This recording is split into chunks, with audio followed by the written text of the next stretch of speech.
नमस्कार साथियों, स्वागत है आप सभी लोगों का हमारे YouTube चैनल शारदा क्लासेस कंटयाग में।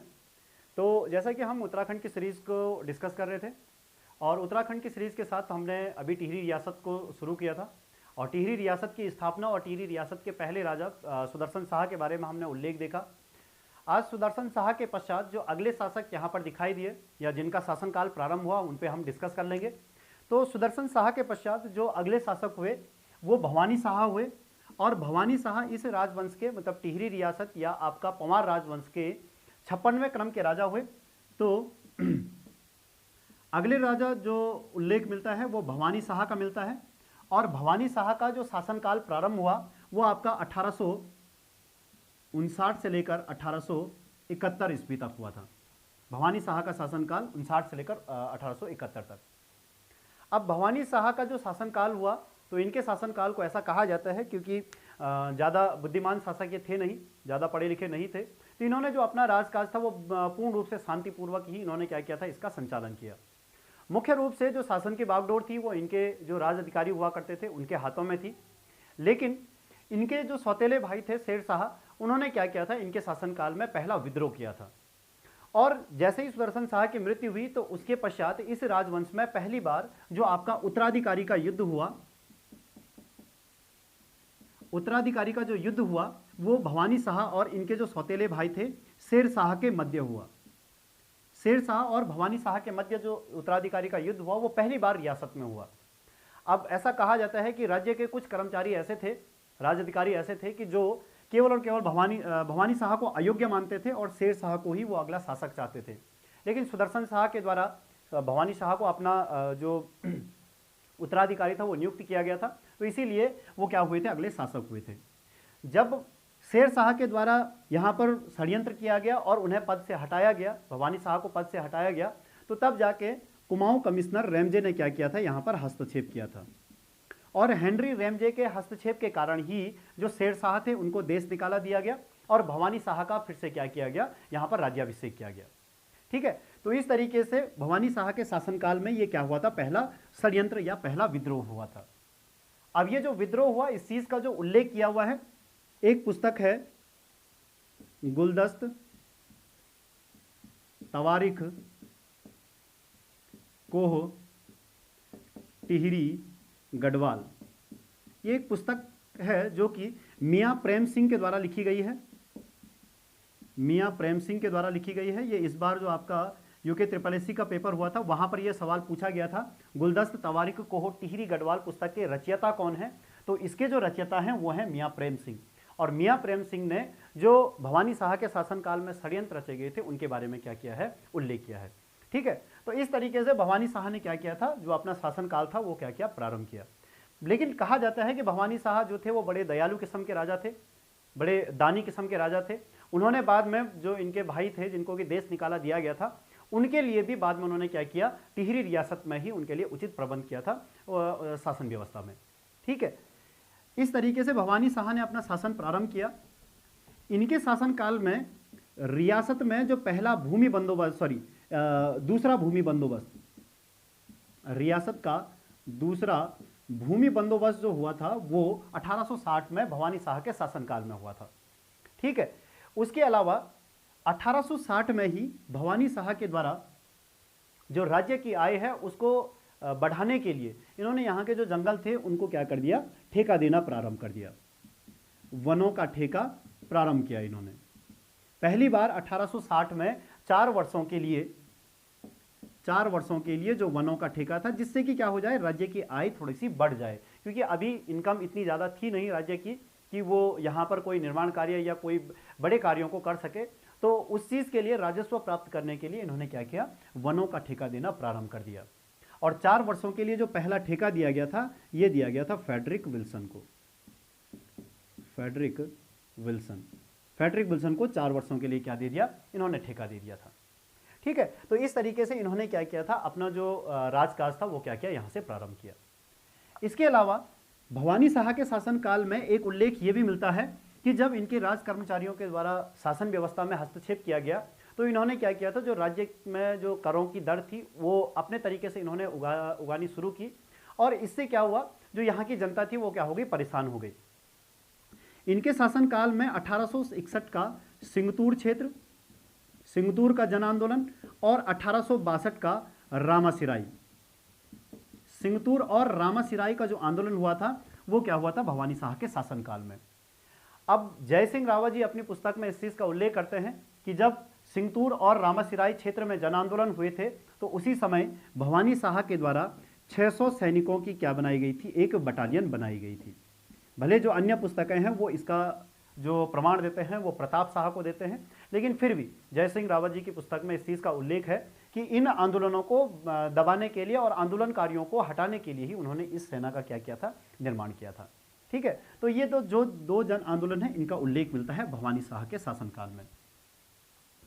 इसके अलावा भवानी शाह के शासनकाल में 1861 में एक भूमि व्यवस्था यहाँ पर फिर से करवाई गई थी, जो कि हेनरी रैमजे के द्वारा करवाई गई थी।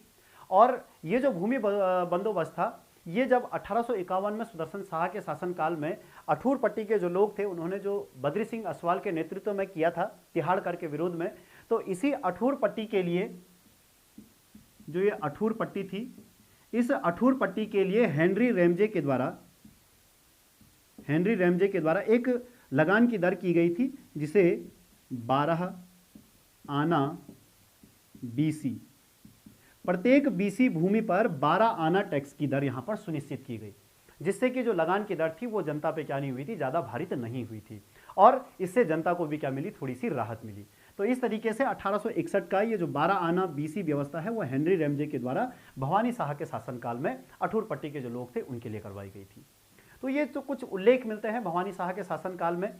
एक उल्लेख ये भी मिलता है कि भवानी शाह इन्होंने 1862 में जो देवप्रयाग था, इस देवप्रयाग में एक संस्कृत पाठशाला की भी क्या की थी? स्थापना की थी। बस ये छोटे से कुछ उल्लेख मिलते हैं भवानी शाह के शासनकाल के बारे में। ठीक है, अब भवानी शाह का शासनकाल समाप्त हुआ और भवानी शाह के पश्चात जो यहाँ के अगले शासक नियुक्त हुए वो इनके पुत्र प्रताप शाह हुए। और प्रताप शाह जो पंवार वंशी शासक हुए वो 57वें क्रम के राजा हुए और रियासत में तीसरे राजा के रूप में उल्लेख मिलता है प्रताप शाह। इनका कार्यकाल शुरू हुआ 1871 से लेकर 1886 तक। अब प्रताप शाह का शासनकाल ऐसा शासनकाल रहा कि जो रियासत में एक आधुनिक चीज़ों को करने के लिए क्या किया जाता है? जाना जाता है। यदि रियासत में अगर शिक्षा व्यवस्था या शिक्षा की शुरुआत की गई वो भी प्रताप शाह के द्वारा, उनके निर्माण कार्यों में मुख्य रूप से अस्पतालों की स्थापना करना हो, चाहे यहाँ पर आपके न्यायालय भवनों का निर्माण करना हो या आपके पुलिस व्यवस्था की स्थापना करना हो, पटवारियों की नियुक्ति करना हो, ये सारी जो चीज़ें की गई थी वो पूर्ण रूप से प्रताप शाह के द्वारा की गई थी। मतलब प्रताप शाह का शासनकाल एक ऐसा शासनकाल रहा जिसने रियासत में जो आधुनिक चीज़ें थी उनका क्या किया? सूत्रपात किया। ठीक है, जब शासनकाल प्रारंभ हुआ तो इनके काल में जो 1873 था, 1873 में तीसरा भूमि बंदोबस्त, टिहरी रियासत में जो तीसरा भूमि बंदोबस्त करवाया गया था, और ये तीसरा भूमि बंदोबस्त इंपॉर्टेंट इसलिए था क्योंकि यहाँ पर प्रताप शाह के द्वारा भू राजस्व की प्राप्ति के लिए अपने राज्यों को अलग अलग पट्टियों में विभाजित करना शुरू किया था। तीसरा भूमि बंदोबस्त जो करवाया गया था यह मुख्य रूप से ज्यूला पैमाइश पर आधारित था। ज्यूला पैमाइश पर करवाई गई जो भूमि बंदोबस्त थी वो प्रताप शाह के द्वारा की गई थी। ठीक है, और ये था आपका 1873 में। 1873 के पश्चात इन्होंने क्या किया? जो इनका साम्राज्य था उस साम्राज्य में जो भू राजस्व की दर है उसे बेहतर करने के लिए और उसकी उगाही करने के लिए इन्होंने अपने राज्य को क्या किया? 22 पट्टियों में विभाजित कर लिया। अब 22 पट्टियों में विभाजित किया तो इन पट्टियों के लिए उन्होंने एक एक वर्ष के लिए यहां पर क्या रख दिए? एक कारदार नियुक्त कर लिए। यहाँ का जो अधिकारी, जो इन पट्टियों का अधिकारी हुआ करता था उसको कारदार के नाम से पुकारा जाता था और इसका जो कार्यकाल होता था वो 1 वर्ष के लिए इसको रखा जाता था। और ये कारदार जो मुख्य रूप से नियुक्त होता था ये वर्तमान में जो आपके पटवारी होते हैं, पटवारियों के समान इसको यहाँ पर रखा गया था। ठीक है, तो इस तरीके से रियासत को पट्टियों में विभाजित करने वाले पहले शासक प्रताप शाह, और उसके अलावा यहाँ पर पटवारियों की नियुक्ति करने वाले भी पहले शासक के रूप में जाने जाते हैं प्रताप शाह। तो इस तरीके से इन्होंने क्या किए थे? अपने साम्राज्य में अपनी शासन व्यवस्था को संचालित करने के लिए और उसको बेहतर बनाने के लिए इन्होंने क्या किया था? ये एक प्रकार की ये नई व्यवस्था जो कि अंग्रेजों के शासनकाल की व्यवस्था थी उसको उन्होंने क्या किया? रियासत में प्रारंभ किया। ठीक है। उसके अलावा इन्हीं के द्वारा यहां पर कुछ ऐसे प्रयोग किए गए कि जो चिकित्सा व्यवस्था है, टिहरी रियासत में पहली बार जो अस्पतालों का निर्माण किया गया वो भी किसके द्वारा? प्रताप शाह के द्वारा। 1876 में इन्होंने एक खैराती सफाखाना, या आप इसको सरल भाषा में समझें तो जो आपका दवाखाना है जहां से दवाई वगैरह वितरित की जाती थी, उसका निर्माण सबसे पहले रियासत में जो किया था वो प्रताप शाह ने किया था। जनता को ज़्यादा सुविधाएं प्राप्त हो, यदि कोई भी उनको कठिनाई हो तो उसके लिए उन्होंने इसकी शुरुआत की। और बाद में ऐसा कहा जाता है कि रियासत में पहला जो अस्पताल बनाया गया था वो भी किसके द्वारा बनाया गया था? प्रताप शाह के द्वारा निर्मित किया गया था। तो ये इनके क्या थे? कुछ अभिनव प्रयोग थे। उसके अलावा जो प्रताप शाह थे, प्रताप शाह को कहा जाता है कि ये बड़े बुद्धिमान शासक थे, ठीक है। बहुत भाषाओं का इनको ज्ञान था, मुख्य रूप से आपका हिंदी हो गया, अंग्रेजी हो गया, फारसी हो गया, संस्कृत हो गया। इन भाषाओं में इनकी बहुत अच्छी इनकी निपुणता थी इनमें। तो इसीलिए रियासत में पहली बार जो अंग्रेजी शिक्षा का विकास किया गया था, जो अंग्रेजी शिक्षा शुरुआत की थी इसकी, वो की थी आपके प्रताप शाह ने। लगभग 1883 में इस रियासत में पहली बार जूनियर हाई स्कूल की जो स्थापना की गई, याद रखिएगा ये 8वीं तक का बनाया गया था। जूनियर हाई स्कूल की जो स्थापना की थी वो प्रताप शाह ने की थी, ठीक है। और ये जो जूनियर हाई स्कूल बनाया गया था इसकी जो मुख्य लैंग्वेज थी वो कौन सी थी? अंग्रेजी शिक्षा। इस तरीके से रियासत में अंग्रेजी शिक्षा का सूत्रपात करने वाले शासक के रूप में जाने जाते हैं प्रताप शाह, ठीक है। बाद में यही जो जूनियर हाई स्कूल था, इनके बाद जो इनके पुत्र अगले शासक बनेंगे कीर्ति शाह, वो इसका नाम परिवर्तित करके प्रताप हाई स्कूल करेंगे और उसकी शिक्षा को 10वीं तक बढ़ाएंगे, ठीक है। तो इस तरीके से शिक्षा का सूत्रपात भी किसने किया था? प्रताप शाह ने किया था। इसके अलावा इन्होंने क्या किया था? यहां पर पहली बार पुलिस व्यवस्था की भी स्थापना की थी। टिहरी रियासत में पुलिस व्यवस्था का प्रारंभ, पुलिस व्यवस्था इसका जो सूत्रपात किया था वो भी प्रताप शाह ने। इन्होंने क्या किया? अपने राज्य में 4 जो पुलिस थाने थे उनका निर्माण किया। मुख्य रूप से आपका देवप्रयाग हो गया, चिल्ला हो गया, रवाई हो गया और टकनौर हो गया। इन 4 जगहों में इन्होंने 4 थानों का निर्माण किया और प्रत्येक थाने में उन्होंने जो पुलिस थी उनकी क्या कर ली? व्यवस्था कर ली। अब कुछ इतिहासकार ये कहते हैं कि प्रताप शाह के शासनकाल में ही जो पुलिस व्यवस्था है, या जो 600 सैनिकों की जो बटालियन बनाई गई थी वो प्रताप शाह ने बनाई थी, और उन्होंने ही यहाँ का जो नागरिक प्रशासन है वो उन्होंने संभाला हुआ था, ठीक है। लेकिन रियासत में पुलिस व्यवस्था की जो व्यवस्था पहली बार या इसका संचालन शुरू किया गया था वो प्रताप शाह के द्वारा, और मुख्य रूप से जो 4 आपके पुलिस थाने स्थापित किए गए वो प्रताप शाह के द्वारा किए गए थे, ठीक है। तो इसके पश्चात इनके जो सुधारात्मक प्रयास इन्होंने यहाँ पर किया वो था न्यायालय भवन का निर्माण करना, या न्यायालय भवन का निर्माण करना, या उससे पहले राजधानी को परिवर्तन करना। टिहरी रियासत में पहली बार जो राजधानी परिवर्तित करके, क्योंकि जो राजधानी थी वो पहले पुरानी टिहरी में थी, और पुरानी टिहरी से एक क्षेत्र पड़ता था डांगधार। याद रखिएगा प्रताप नगर का प्राचीन नाम डांगधार के नाम से मिलता है, और इसी डांगधार में उन्होंने क्या की थी? अपनी एक नई राजधानी बनाई थी जो कि प्रताप नगर के नाम से प्रसिद्ध हुई थी। अब राजधानी परिवर्तन करने का एक उल्लेख ये मिलता है कि एक समय पे कहा जाता है कि प्रताप शाह जब अपने सैर सपाटे के लिए मसूरी क्षेत्र में गए थे तो वहां पर एक बार अंग्रेज अधिकारी नियुक्त किया गया था जो वहां की व्यवस्था को देख रहे थे, कानून व्यवस्था को। उन्होंने क्या किया? प्रताप शाह की जो सेना और उनके जो अंगरक्षक थे वो जैसे ही मसूरी में प्रवेश किया उन्होंने उनको रोका था। इस चीज से प्रताप शाह क्या हो गए? नाराज हो गए, और उन्होंने उनका जो वो अधिकारी था, ब्रिटिश अधिकारी, उससे बहस हो गई। और ऐसा कहा जाता है कि इस बहस में क्या हो गया, जो अंग्रेज अधिकारी था वो प्रताप शाह के हाथों मारा गया। इससे क्या हुआ? प्रताप शाह जो थे उन पर मसूरी आने पर प्रतिबंध लगा दिया गया, और प्रताप शाह ने इस चीज का निर्णय किया कि इस मसूरी से भी जो बेहतर जगह है, एक बहुत ही अच्छी राजधानी के रूप में मैं अपनी स्थापित करूंगा, और वो मसूरी से भी ज्यादा क्या होगी? खूबसूरत होगी। तब जाके प्रताप शाह के इस निर्णय को साकार करने के लिए जो जगहों की खोज की गई वो आपका डांगधार को खोजा गया, जो कि टिहरी रियासत, जो पुरानी टिहरी थी, उससे बिल्कुल उसकी सामने ओर पे जो ऊंची पहाड़ी थी वहां पर इसको स्थापित किया गया। तो इस तरीके से इस डांगधार में प्रताप शाह के द्वारा 1877 में पहली बार क्या किया गया, राजधानी परिवर्तन किया गया। राजधानी परिवर्तन करने वाले रियासत के पहले शासक जो थे वो प्रताप शाह थे, और उन्होंने जो अपनी राजधानी बनाई थी वो प्रताप नगर में बनाई थी, और इस प्रताप नगर का जो प्राचीन नाम मिलता है वो क्या मिलता है, डांगधार में।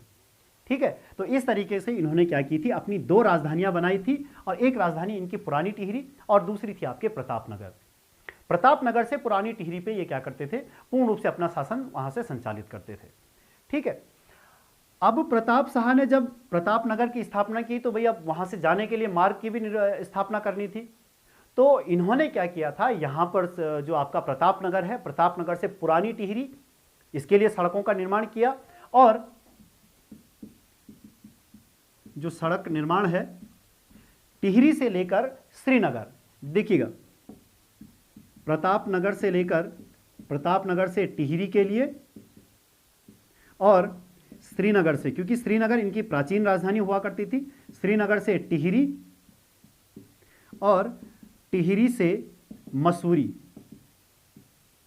ये जो राजमार्गों का निर्माण किया गया रियासत में पहली बार, वो प्रताप शाह के शासनकाल में किया गया था, और इनमें जो सबसे प्रसिद्ध राजमार्ग रहा वो प्रताप नगर से टिहरी तक का शासन जो राजमार्ग था उसका निर्माण करना था। और उसके अलावा श्रीनगर टिहरी, टिहरी से मसूरी तक के जो राजमार्ग बनाए थे वो किसने बनाए थे, प्रताप शाह ने बनाए थे। ठीक है, तो ये निर्माण कार्य करवाए गए थे किसके द्वारा, प्रताप शाह के द्वारा। इसके अलावा प्रताप शाह ने न्यायालय व्यवस्था भी जो थी वो उसको भी पुनर्गठित किया था। सुदर्शन शाह के शासनकाल में 4 न्यायालय सबसे ज्यादा प्रसिद्ध थे। एक था आपका फौजदारी, दूसरी थी दीवानी, एक थी कलेक्टरी, और एक थी सरसरी। याद रखेगा, ये 4 न्यायालय जो थे वो सुदर्शन शाह के शासनकाल में शुरू हो चुके थे।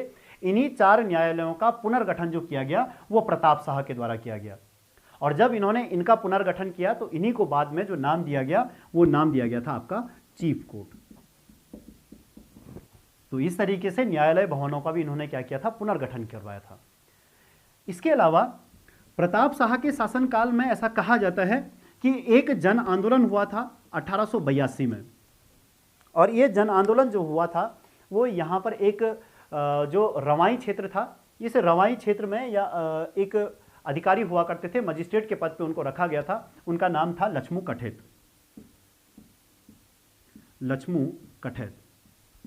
अब लक्ष्मू कठेत के नेतृत्व में 1882 में एक आंदोलन, या जिसको डंडक के रूप में, इतना याद रखेगा, जो टिहरी रियासत है इस रियासत में जो आपके आंदोलन हुए, इन आंदोलनों को कहा जाता था डंडक।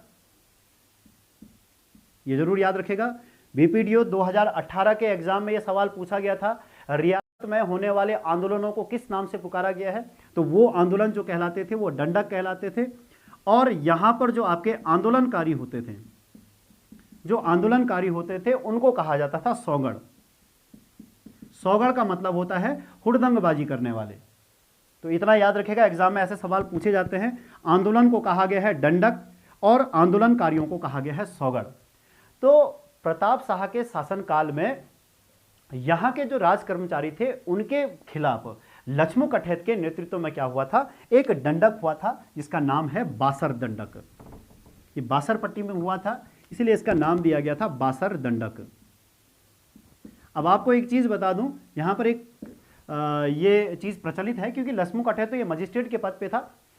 अब यहां पर राजा के शासनकाल में कुछ कर ऐसे थे कि जो क्या थे, जनता पे लगाए गए थे। उनमें से एक था आपका खैण हो गया, पाला हो गया, बिसाह हो गया। अब खैण, पाला और बिसाह, ये जो 3 प्रकार के कर थे, इनमें से जो खैण था ये तो बेगारी थी, क्योंकि बेगारी तब ली जाती थी जब भी राजा किसी सड़क का निर्माण या पुलों का निर्माण करते थे, तो उस समय यहां पर जो मजदूर लगाए जाते थे उनसे बेगारी ली जाती थी, मतलब उनसे काम करवाया जाता था, लेकिन उसके बदले में उनको कोई भी मेहनताना नहीं दिया जाता था, वो भी यहां पर लगाया गया था। उसके अलावा पाला बिसाह नाम का एक क्या था, कर था।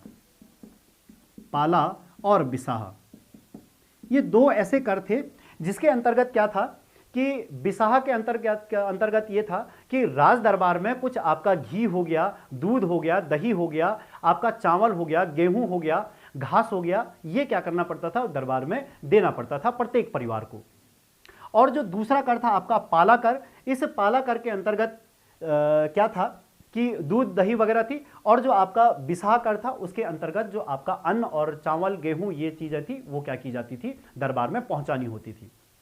अब एक बार क्या हुआ, ये 1882 वाले काल में क्या हुआ कि जो लक्ष्मू कठैत के क्षेत्र के जो लोग थे उन्होंने ये पाला बिसाह नाम का जो कर था या जितने भी अनाज और जो भी घी दूध वगैरह था ये दरबार में पहुंचा दिया, लेकिन वहां के जो कर्मचारी थे उन्होंने क्या नहीं दिया, उनको उसकी रसीद नहीं दी।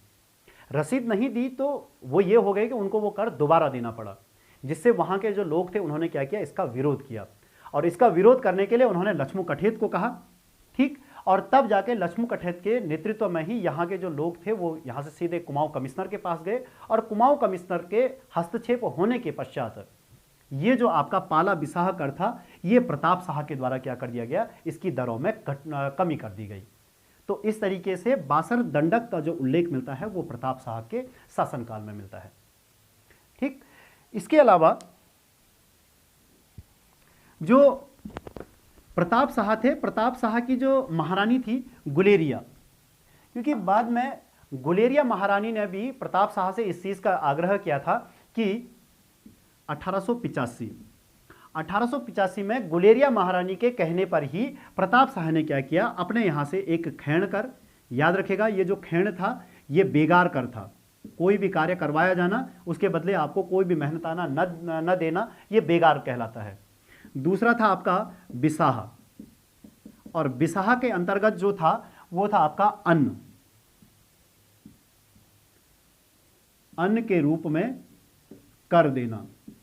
और तीसरा था आपका पाला, पाला के अंतर्गत क्या था, दूध हो गया, घी हो गया, दूध घी हो गया, ये क्या करना पड़ता था, कर के रूप में देना होता था मुख्य रूप से।